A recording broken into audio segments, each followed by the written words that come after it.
vị vỗ tay giữ nhịp được không ạ? Mình sẽ sống những ngày hè nhung nắng dưới bóng dừa làng lơi, sẽ nói yêu em mãi, nói những lời yêu thương đã từ lâu trong lòng hoài anh muốn được cùng em về vùng miền vắng.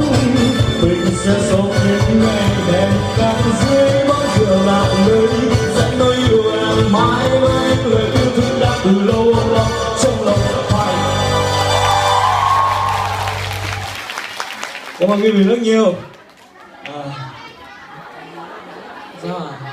Đau tay. Nghe còn nhỏ quá.